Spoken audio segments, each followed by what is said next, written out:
প্রভাবশালী যেই দুর্নীতিবাজ সিন্ডিকেট তাদের বিরুদ্ধে আমরা কলম ধরেছি। এমপি মন্ত্রী থেকে শুরু করে বিভিন্ন সেক্টরের আমরা রিপোর্ট করেছি। আমরা বেনজিরের মতো শক্তিশালী ব্যক্তির বিরুদ্ধে ওই সময় আমরা রিপোর্ট করেছি। যে একটা দীর্ঘ যাত্রা, দীর্ঘ সময়, মানে এটা আসলে কতটা চ্যালেঞ্জিং ছিল একটু জানতে যাব সংক্ষেপে।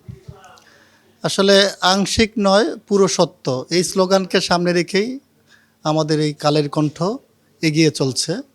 তো বিগত দিনে চ্যালেঞ্জগুলো আমরা উতরেই আমরা এই পর্যন্ত এসেছি।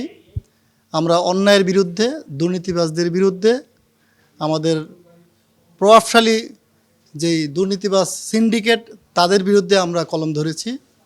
আমরা রক্তচক্ষু উপেক্ষা করে বিগত দিনে যেমন আমরা সাংবাদিকতা করেছি কালের কণ্ঠে, আগামীতেও আমরা সত্যটা তুলে ধরব। কোনো কালো শক্তির কাছে আমরা মাথা নত করব না।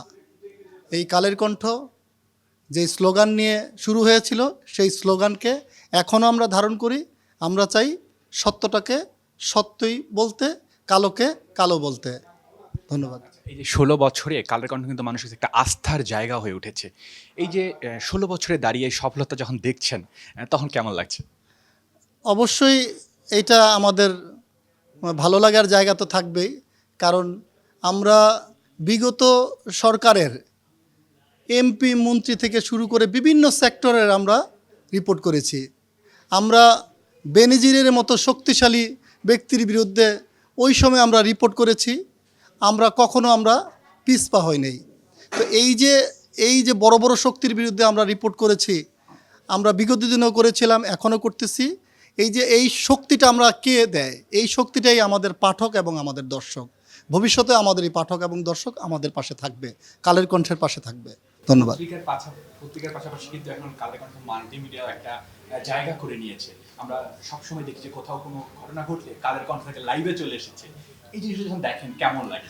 এখন তো ডিজিটাল যুগ। এখন কালের কণ্ঠের যে কর্তৃপক্ষের কাছে আমি কৃতজ্ঞ এজন্য যে আমাদের কর্তৃপক্ষ এই যে যুগের সাথে তাল মিলিয়ে ডিজিটালের সাথে আমরা যেভাবে আমরা সামনের দিকে এগিয়ে যাচ্ছি, এই যে আগানোটা, এটা সম্ভব হয়েছে শুধু আমাদের কর্তৃপক্ষ বসুন্ধরা গ্রুপের মাননীয় চেয়ারম্যান স্যার, আমাদের আহমেদ আকবর সোবহান স্যার, উনার এবং আমাদের এই যে বসুন্ধরা কর্তৃপক্ষ আমাদের পাশে ছিল।